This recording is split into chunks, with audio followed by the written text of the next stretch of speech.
Hi, thanks for watching Devotionables, brief devotions for busy people. My name is Gabriel Heinerman. I'm one of the pastors at Ninth and O Baptist Church, and been thinking a little bit about the underdog. We all love a good underdog story. One of my favorite underdog stories is Rocky.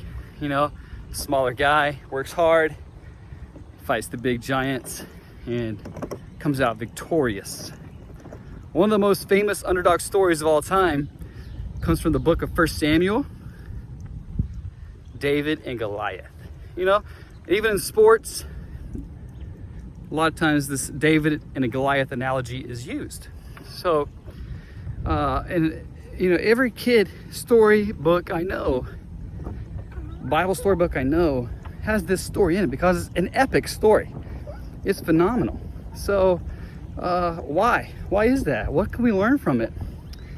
Well, as God's people, definitely we want to learn to, God is in control. We can have courage. We can do what's right. We can have faith. Those are all good things, but I've been thinking about why is this story where it is? Why did they include this story? Of all of David's heroic exploits, and this indeed is epic, why this one? I think one of the reasons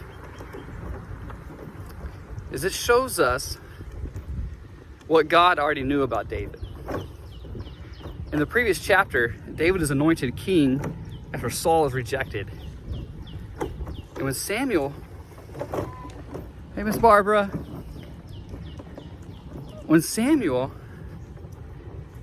anoints David, he sees all his brothers first. Jesse brings in all his sons first. And when Samuel sees the oldest, he's like, surely, this is the king. He checks off all the boxes. Big, strong, tall. Jesse brings in all his sons. And finally, Samuel's like, hey, do you have any other sons? Yeah, there's another one out with the sheep. Well, call him in, right? And when he comes in, then he's anointed king. The Lord says, this is the one. And then the story of David and Goliath follows after this story, the next chapter. And I think it's like a pulling back of the curtain. It's a looking under the hood. And God has looked at the heart. David was a man after God's own heart. And now the people of Israel are going to see what God saw in David. This is a man of conviction, a man of faith. He was not going to let Goliath defy the God of Israel. This was going to be a leader. This was the leader the people needed. You know, Saul was supposed to be the one fighting their battles. They had asked God for a king like the nations who would go out and fight these battles, fight the battles for them. But Saul was cowering in fear with the other men of Israel. And David has no part of it, a man of faith.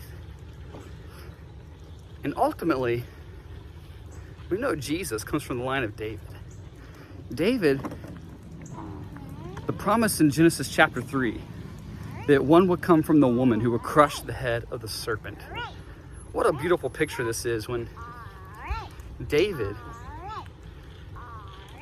knocks out, kills the giant with the smooth stone and the slingshot, and then he goes and he takes Goliath's very own sword and cuts off his head.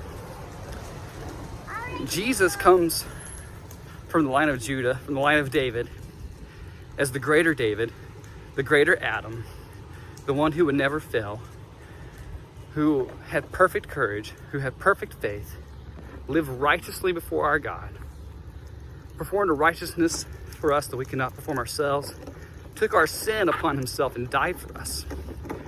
And as Goliath